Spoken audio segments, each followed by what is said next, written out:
公司发年终奖，我的红包却被换成辞退信。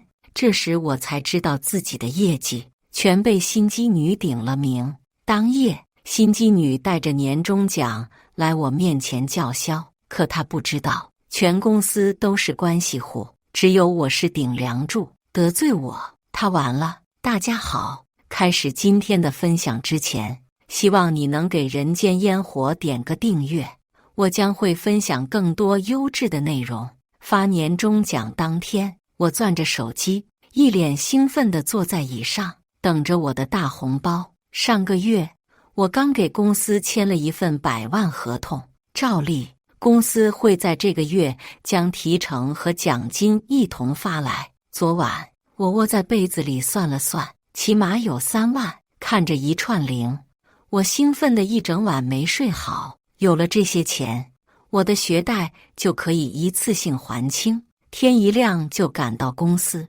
就等着这一刻的到来。然而就在我翘首以盼的时候，一封红包兑到了我面前。我顺着信封往上看，同部门的张丽捏着红包，一脸笑意地看着我。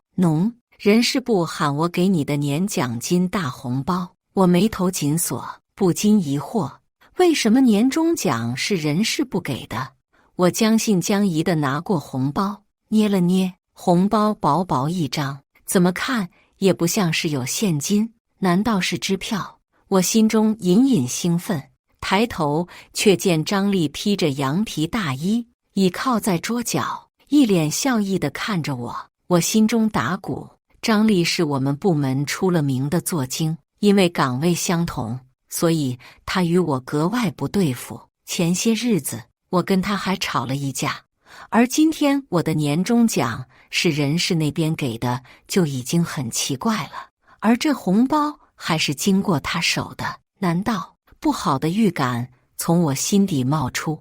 我快速拆开红包壳，一张白色的单子从红包里滑出，落到地上。这个红包明显就是被人拆过，地上的白纸里辞退信3个字明晃晃地附在上头。呀，某些人工作不走心，被辞退了吧？哎，谁让他得罪不该得罪的人呢？张丽从兜里掏出一个巨厚的红包，开封，细数着里头的数目。不像我兢兢业业干活，过年了还能拿个3万块回家。说着，他从红钞里抽了2张丢向我。咱们俩同事一场，既然我吃上肉了，请你喝2口汤也是没问题的。那趁天色还早，赶紧收拾东西走人吧。张丽说得漫不经心，拿着那叠红钞数了又数。我气得2眼发胀，那封红包理应是我的，而如今我却收了一张辞退信。我没理他，捏着辞退信就要去找董事长聊聊，却被张丽拦住。往哪儿走呀？你的工位在后面。他伸出手机往我身后指了指。我去找董事长，你让开！我厉声呵斥。然而张丽一动不动，笑着看着我。怎么，你不服啊？你要不服就去找王经理告状去啊！这辞退信不还是王经理盖的章吗？张丽伸出食指，做作地往王经理的名字上点了点。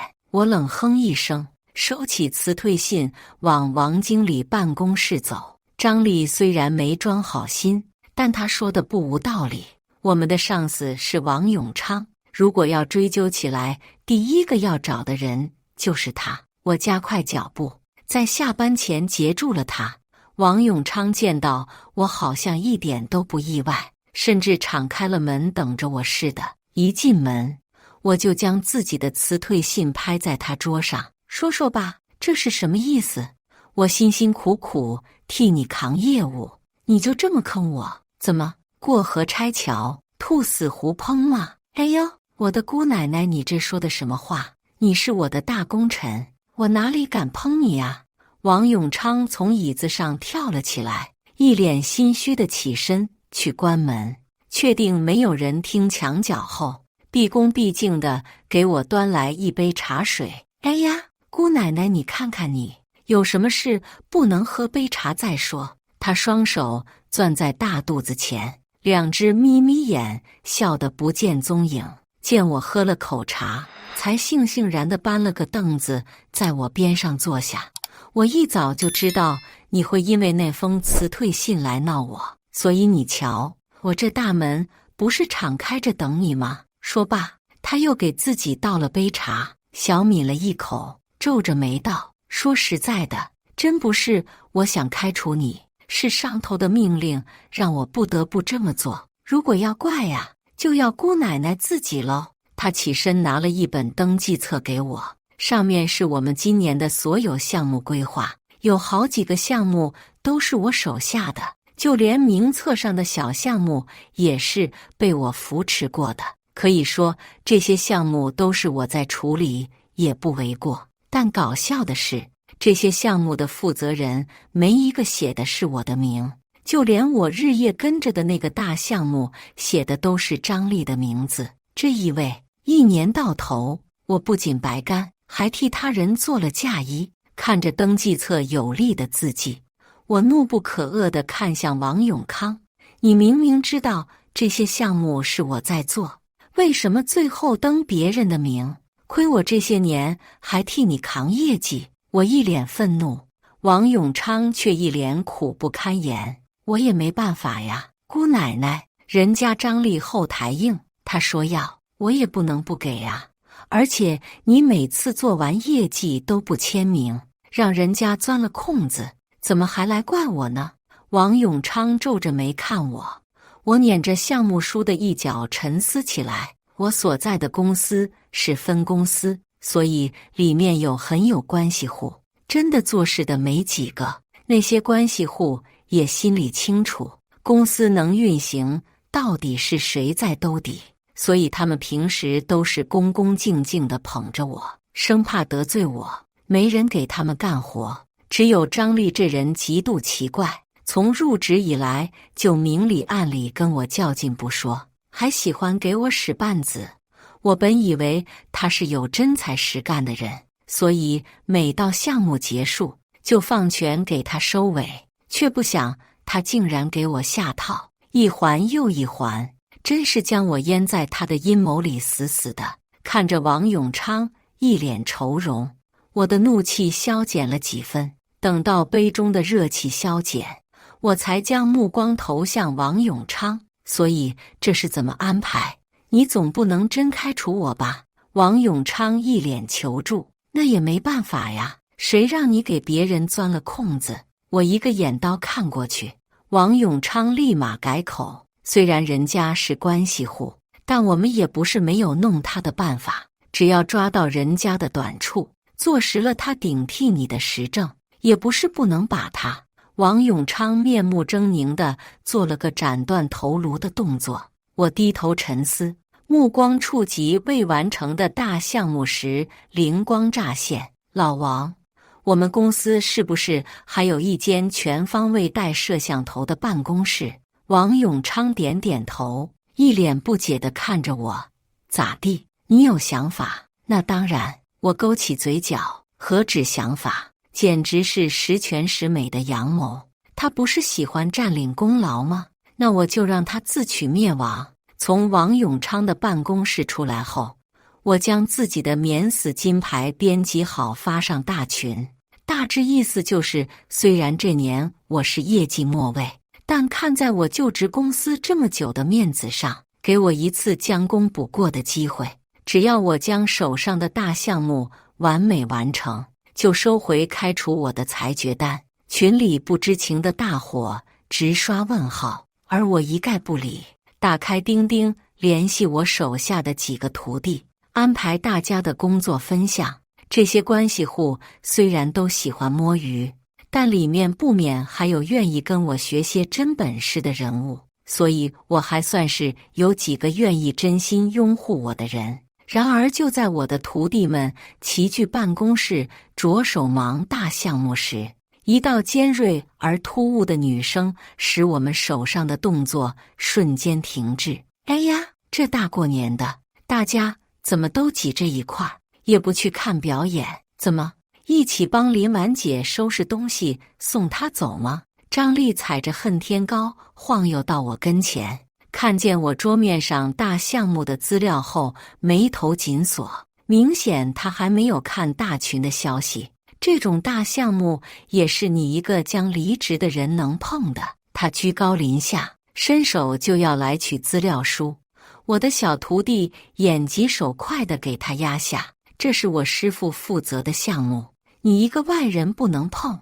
因为我刚才跟几位徒弟解释过我将离职的原因，所以此刻他们都恨不得撕碎张丽。然而张丽本人不知道，他还在顶着自己最佳员工的头衔叫嚣什么你师父，他一个即将被踢出公司的人，哪里有资格当你的师父？就算你要找师傅，也是我这个10家员工当你的师傅好吧？张丽一脸得意，我小徒弟却突然笑了。你的最佳员工怎么来的？你心里没数吗？要不是因为你抢了我师傅的功劳，他也不会被辞退。哼，你有证据吗？没证据可不能乱说话。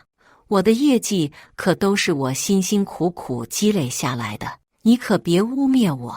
张丽翻了个白眼，伸手理了理后脑勺的碎发，用余光看向我。我要是你，我就放下手上的活走人了。我的二徒弟忍不下去了，跨步拦在我面前。张丽，你不要太过分，我们师父已经得了许可，用项目将功抵过，他现在再怎么说也是高你一级的项目主管。什么？张丽脸色大变，等他反应过来后，才拿起手机细看。呵，没想到你还真有点本事。行吧，既然你被允许留下来接受项目，那我就勉为其难地加入你的小组，帮你一把。毕竟我可是最佳员工、公司和谐有爱的主旨，我肯定也要好好贯彻的嘛。谁要你加入？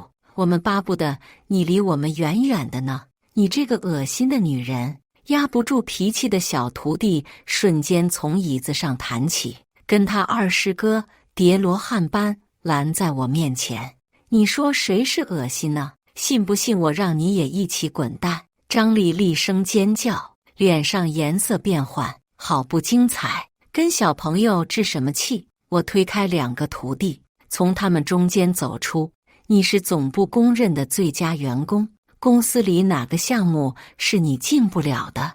你能进我的项目帮忙，我开心都来不及，怎么还会赶你走呢？我将他摁在椅子上，假笑地将项目的成交金额推到他面前。看见5万块的提成，张丽眼睛都亮了。我知道这鱼饵的量够足，日子一天天地过，项目也即将接近尾声。然而张丽自从加入小组后，除了第1天开会的时候露过面，其余的时候就没有出现过。因为有最佳员工的称号，张丽在公司简直嚣张跋扈的不成样子，惹得不少关系户都向自己身后的那位告状。可不论是董事长的叔叔伯伯，还是阿姨舅姑，都示意关系户不可动他。这么一来，大家人人自危，都在揣测这个张丽是董事长那留学归来的宝贝女儿。加上张丽自己也明里暗里透露自己跟董事长有渊源，于是大家心照不宣的就这么认了。有了董事长女儿的名号，有点脑子的都不会去触眉头，久而久之便没人敢惹她，整个办公室都以她为尊。期间王永昌也来找过我多次，每次都是在劝我服软。老董的女儿不是我能招惹得起的，但我这人就是犟，连古代皇帝都知道皇子犯法与庶民同罪，他这么大公司的老董，难道还能纵容自己的孩子毁了公司？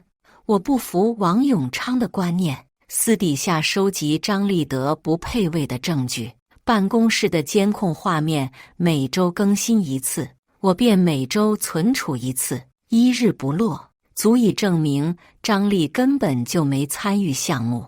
等到项目收尾，他再用尽办法顶替我们的功劳，那我便有证据将他彻底压死。终于，项目收尾，董事长亲临分公司。我因为职级不够，没办法知道董事长的行踪，不得不将所有证据呈送给王永昌，让他往上递交。虽然王永昌这人好吃懒做，德不配位，但我还是敢赌一把。事实证明，我赌对了。王永昌为了保住我这个替他卖命的大将，帮我把证据往上递了。可我赌错了董事长的态度，我没想到他不仅将这事压了下来，还通过给我提职，让我纵容着张丽胡闹。这场闹剧下来，大家算是彻底看清了上面的态度，对张丽这个人更是退让3分。我愣在工位，只觉得自己这些年的努力都是一场笑话。这些年，我能一直待在公司养着这群关系户，就是因为对董事长的钦佩。现在看来，我心灰意冷，收拾东西，打算递交辞呈。也就是这时，我耳边再次响起张丽高跟鞋的声音：“哟，咱们林主管这是要走啊？”张丽穿着包臀裙，浓妆艳抹地倚靠在我工位边。当初我就跟你说过，慢走不送了，非要现在吃瘪了再辞职，没了 N+1的赔偿，又得往自己简历上抹黑了一笔。真不知道你图什么？他的红指甲捻着我的工作名牌，紫色眼影下满是不屑与嚣张。我懒得理他，专心致志地打辞职信。张丽见我不搭理他，觉得无趣，冷哼一声，丢下我的工牌走人。我没说话，摁下左键，打印机嗡嗡作响。没一会儿，温热的辞职信工整地出现在我桌面。我收拾了东西，带着辞职信，心如止水地前往老王的办公室。然而就在路过会议室时，我却听到里面传来说话的声音：“老沈，这个分公司好没意思，你赶紧把我提到总公司去，我已经完成2个大项目了，差一个就能提名了。”老沈，总公司，提名总公司。我往前走的脚步瞬间止住，不知不觉地朝会议室的墙角靠去。哎呀，宝贝，你别急呀，你不是不知道，我家那个母老虎经常会去总公司，我们要是被他抓到，不说你了，我可能都得遭殃。你就先歇，等我把那个母老虎架空，你想什么时候出入总公司，不都随你喜欢吗？行了行了，别气了，我亲亲就好了。谈话结束，会议室里打得热火朝天。我捏着辞职信愣愣地往前走。原来董事长早就被自己的丈夫顶替了，而张丽也不是董事长的女儿，而是新董事长养在外面的女人。而张丽拼了命的抢项目，也不过是为了提名进总公司。难怪我提交了张丽的罪证，董事长却毫无反应。原来真相是因为这样。想到这儿，我掐紧了手心，一个计谋涌上心头。我将辞职信收了起来，又把所有东西归位。当张丽从会议室出来时，我正在工位处理新项目。她一看见我，就踩着高跟鞋朝我奔来。你怎么还没走？张丽依旧居高临下地看着我，她双手交叉放在胸前，嘴角晕开的那抹红，此地无银300两的昭告着刚刚发生了什么。我硬忍下想翻白眼的冲动，学着那些关系户咧开嘴角，谄媚地喊她丽姐。张丽被我突如其来的转变吓到，但她眼珠子一转，想到什么似的，故作震惊地捂住嘴巴。林婉姐，你这是做什么？你可是我们公司的老前辈，我怎么担得住你一句姐呀？张丽一脸得意，却又做作的故作谦逊。我心中的白眼翻了无数次，却又不得不跟着她演。你这是哪里的话？要说姐，肯定还得是你，毕竟我先前不知道您是董事长的爱人。先前多有得罪，还望您见谅呢。我一句爱人，惹得张丽心花怒放。毕竟像他们这类人，最想要的不就是名分吗？果真，张丽收起了当初那刻薄的嘴脸，春风得意地扬着下巴。他们都说你林婉是个聪明人，一开始我还不信，原来你是开窍晚。不过这都不重要，重要的是你能上道就是好的。他眉开眼笑，抬起手，用美甲戳了戳项目负责人签名的地方。老规矩，你应该懂吧？懂。我点头哈腰，一脸谄媚。张丽冷哼一声，勾起嘴角，提着小包走了。我看着他远去的背影，眸里的颜色沉了沉。自从和张丽服软后，那些关系户对我的态度如360度大转弯，一个个都对我趾高气扬。从前和颜悦色不复存在，我在公司的地位一落千丈，只要是关系户，谁都可以来踩两脚。在他们眼里，我是一个没了工作就活不下去的社畜，惧怕权威，愿为3斗米折腰，所以他们不费力做表面功夫，过分的时候直接将自己做不完的工作丢我桌上。他们的嚣张样，连王永昌都看不下去，多次以工作的借口将我喊去办公室，问我要不要让他出面警告惩治一下这些关系户。我看着被张丽折磨到瘦了一圈的王永昌，摇了摇脑袋，算了，没必要跟他们较劲，他们都是看碟下菜的小人，我们要解决大头才是重点。王永昌瞪着熬红的双眼，震惊地看我，你还要对张丽动手？他的身份你不是知道了吗？你要跟他硬刚，不就是用鸡蛋撞石头吗？王永昌语重心长地劝我，生怕我把自己湮灭了。我头没那么铁，而且我没那么傻，你可放心吧。再说了，我跟你认识这么久，你还不知道我什么性格？王永昌恍然大悟，微眯着眼睛看我，所以你打算怎么办？伺机而动喽。我的语气轻巧，反正你会帮我的，对吧？我的目光贴向王永昌办公桌上的资料，只一眼，我便知道那是张丽工作。王永昌顺着我的目光看向桌面，脸上满是尴尬，毕竟作为上司还要替下面的人干活，确实挺丢脸。看着我坚定如常的目光，王永昌的眸子暗下，你准备怎么做？我沉思着，将手上的签字笔转了几圈，与王永昌低语了几句后，便出了办公室。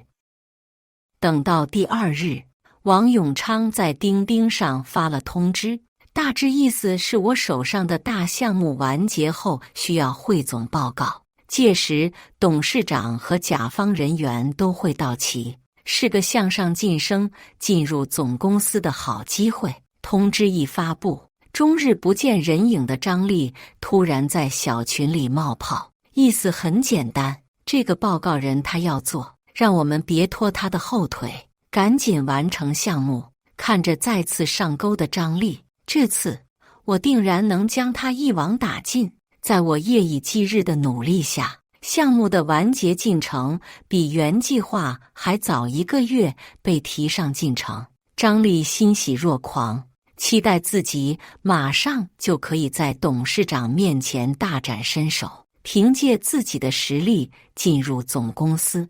而我也是期待至极，等着鱼儿进网，收网那刻。项目汇报当天，我与小组成员早早的就候在公司，每个人都在尽心尽力的准备汇报流程，仔细核对汇报资料。这次的汇报计划虽然是给张丽设的陷阱，但也是我们的成果展现。在确定好一切后，张丽才姗姗来迟。一进门，他就扯着嗓子警告我们，这可是我进总公司的入场券，你们可千万不要砸我的招牌，否则我可不会放过你们任何一个人。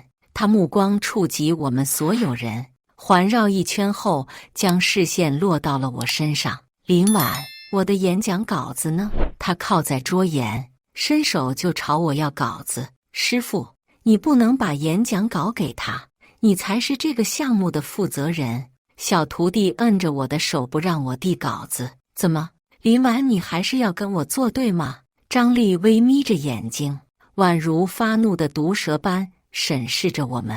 没，我怎么可能跟您作对呢？小孩子不懂事乱说话，你别听他们的。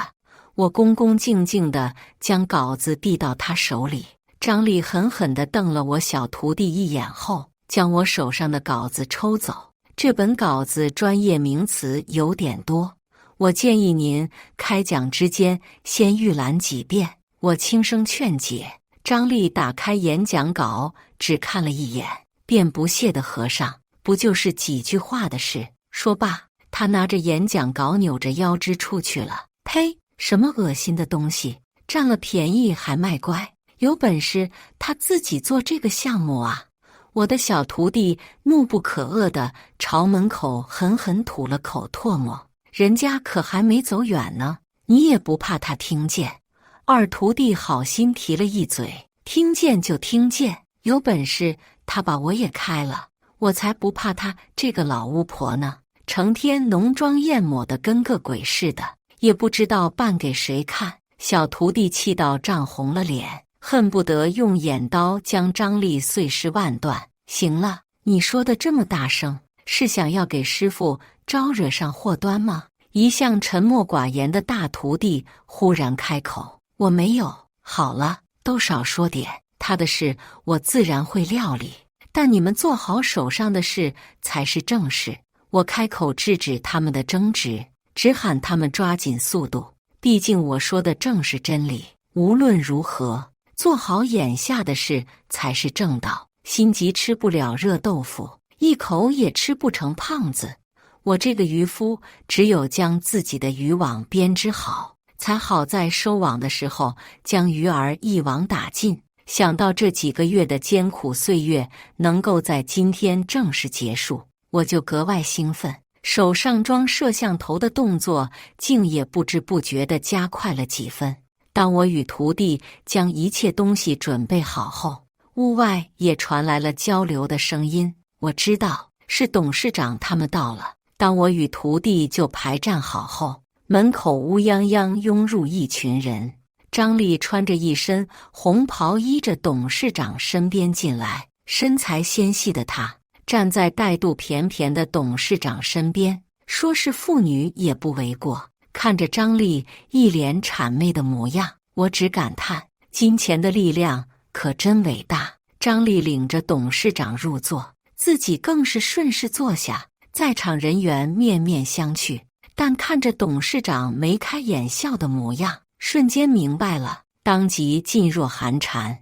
而张丽与董事长谈笑风生，说到高兴的地方还朝我挥手，示意我给他倒茶。我紧紧咬了下唇，但我知道他这是给我下马威。现场的甲方和总公司那边的负责人都知道我是分公司的扛把子，从前我与他们见面时都是平起平坐，现场那么多比我职位低的员工，谁人不可，非要我来。我心中气恼，但为了我的捕鱼大计，还是硬生生咽下了这股气。几个徒弟见不得我受辱，争先恐后想要帮我，我使了个眼色，三人愣愣站着不敢动。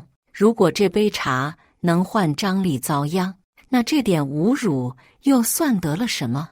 我端着温热的茶水一杯杯倒过去。张丽对我的态度十分满意，手一挥，示意我退下。甲方的人瞧我被一个小姑娘招之而来，挥之即去，看的是瞠目结舌，却也不好说什么。终于扯了半天后，大家想起了正事。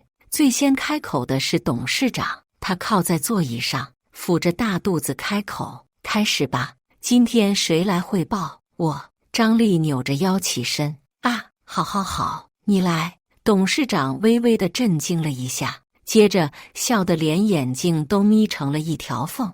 张丽拿着演讲稿上台，对着 PPT 几乎是照着念内容。虽然生硬，但在张力柔情似水的声线中，却不至于那么突兀，一字一句格外流利。最后，就连董事长也对之投去欣赏的目光。张力意气风发，甚至当场对甲方开始对话，一来一回也是和谐至极。我的3个徒弟急成了汉人。师傅，这是怎么回事？我们不会要给人做嫁衣吧？他不是没看演讲稿吗？怎么还念得这么顺利？师傅，3个徒弟齐齐看向我，而我定若神闲，丝毫不慌。终于，张力流利地念完第1面翻页后，面若白霜，话语间直接卡壳。怎么了？继续呀！甲方一头雾水，董事长更是催着他赶紧。张力脸色难看，双眸紧盯着我，恨不得当场将我碎尸万段。我一脸无辜地回望他，张力气得面色通红。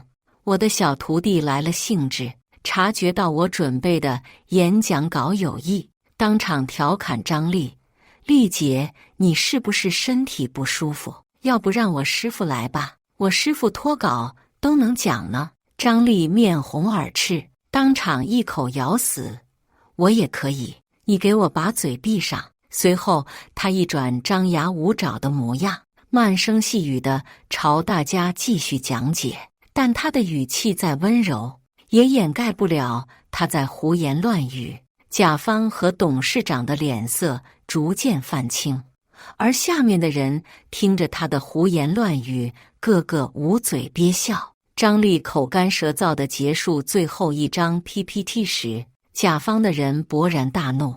甲方代表直接将资料摔在桌上，怒斥：“你们拿我们当傻子逗乐吗？”董事长瞬间慌了：“怎么会？这是个意外，我立马让他们改。您消消气，消消气，消气。呵，不用了，我们可高攀不起你们家，宠妾灭妻，连这样的路子都能登上大雅之堂。我看以后我们2家不用合作了。”甲方一把甩开董事长的手，领着人乌泱泱地走了。张力被甲方突如其来的脾气吓傻了，呆呆地愣在原地。亲爱的，我不是故意的，你还不滚下来！董事长怒火中烧，张力一脸局促地站在演讲台上，进退不能。最后，他的视线落到了我身上。不是我，是他，老沈，是他害我。这演讲稿是他写的。董事长的目光瞬间聚焦到我身上，那双狐狸眼对着我一顿打量。张力见此，连忙将那篇演讲稿塞到董事长手里。董事长2个鼻孔呼呼出气，拿着演讲稿浏览一遍后，整个人都不好了，脸色变了又变，最后钳住张力的下巴，双眼瞪得像串铜铃，怒视着张力：“老沈，你这是干嘛？我是冤枉的呀！老沈，冤枉？你还喊冤枉？没能力，你逞什么能？人家演讲稿写得规规矩矩，倒是你大字不识几个，连串英文都念不好，把别人的稿子念得一塌糊涂。我真是太信任你了，你个贱妇！”董事长一巴掌打在张力脸上，演讲稿随之落到地上。翻开正好是第2面，上面中英文混合，只是多了许多专业名词。这也是为什么张力念到第2面就开始胡言乱语的原因。董事长怒火中烧，在秘书告诉他这个合同值数百万后，当场拿起椅子朝张力砸去，而后匆忙地朝甲方离开的方向追去。张力跌坐在地上，还未从刚才的惊吓中回神。我张罗着徒弟将会议室打扫干净，就在我将投影仪关掉时，张力猛然从地上站起，冲到我面前：“是你在害我，你这个贱人！你是故意在演讲稿里加那么专业名词，让我出丑。”张力血眼猩红，恨不得当下就将我碎尸万段。我笑了笑，面色如常地看着他：“丽姐，你在说什么呢？我敬佩你都来不及，怎么可能会害你？当初你取走演讲稿的时候，我不就提醒过你，记得多看几遍吗？怎么到头来您还来怪我呀？”张丽无言以对，毕竟当时确实是他自己不上心，觉得再难也只是几张带着中文的纸，压根没想到那些专业术语都是用英文简称指代。他傻傻愣在原地，目光巡视一圈后，还想找个背锅的，可视线所及之处，没人有半点过失，每个人都将手头的事做得完美至极，除了他。张丽头冒冷汗，就连手心都开始发冷，他心底涌现一股极度恐惧，周围的人好像都挂上一副微笑的面具，每个人都假笑地看着他，那种感觉就如被注视的猎物一般。这时他才恍然意识到，这场汇报就是特意给他制作的陷阱。林婉，你害我，这是你的陷阱！张丽猛地朝我扑来，却被我的3个徒弟齐齐拉住。我看着他的瞠目欲裂的眼眸，勾着嘴角靠近，用只有彼此听得到的声音回答：“我害你？是啊，这是我特意给你准备的美丽陷阱。但你能怎么办呢？没有脑子的美丽，只会给你带来灾难。我劝你做人低调点。”说罢，我将演讲台上的设备一一关机，无视张丽的尖叫，带着自己的 U 盘撤退，回到工位。我将会议室的摄像头连接切回自己的笔记本上，一个雍容华贵的女人出现在屏幕上。做得不错嘛？她低头翻阅着资料，指尖硕大的戒指昭告着她主人的尊贵。能为夫人办事是我的荣幸。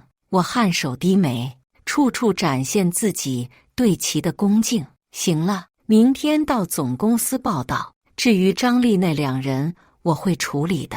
他将资料合上，拍在自己面前。就在我微松一口气，准备下线时，他突然眯着那双狐狸眼瞪着我。我心悬一线，夫人，您还有什么交代的吗？屏幕上的女人勾起嘴角，若有若无地打量着我，许久后缓缓开口：“下次我不希望你再以损害公司利益的方式作为你扳倒其他人的工具。这次看在你是初犯的份上，不予计较。下次我绝对会追责。”他言语间充斥着不可挑衅的威严，我心脏扑腾扑腾地跳，立马应声：“好的，夫人，没有下次。别喊我夫人，喊我董事长。前董事长的罢免书已经出来了，记得去看，后面还有你提职的决策书。”我应声告别董事长夫人，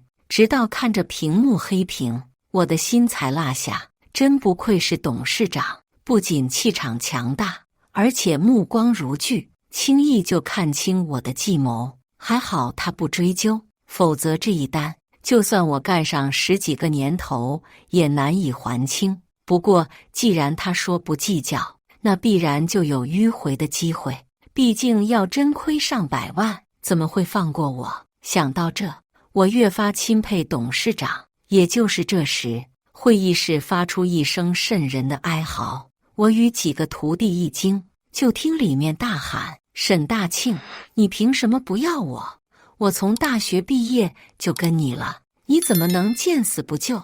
那可是300万，我哪里来那么多钱赔？收回我的房子！”“不行，你当年说了，那房子算送我的，凭什么现在又收回去？”“不要，我不要，我不同意！你敢收我房子，我就从你公司跳下去，我死也要拉着你陪伴！”张丽哭喊着，后面的对话里满是哭诉，我们听不清具体内容，但就听一道尖叫声划破办公室，又戛然而止。我跟徒弟们吓了一跳，冲进会议室时，里面已经空无一人。大开着的窗户呼呼地往里面灌风，小徒弟探头一看，脸色瞬间煞白。“师傅，张丽下去了！”我捂住小徒弟眼睛，将他拉了进来。这时我才发现光滑的窗边多了3道抓痕，地面还上掉了一块断裂的美甲。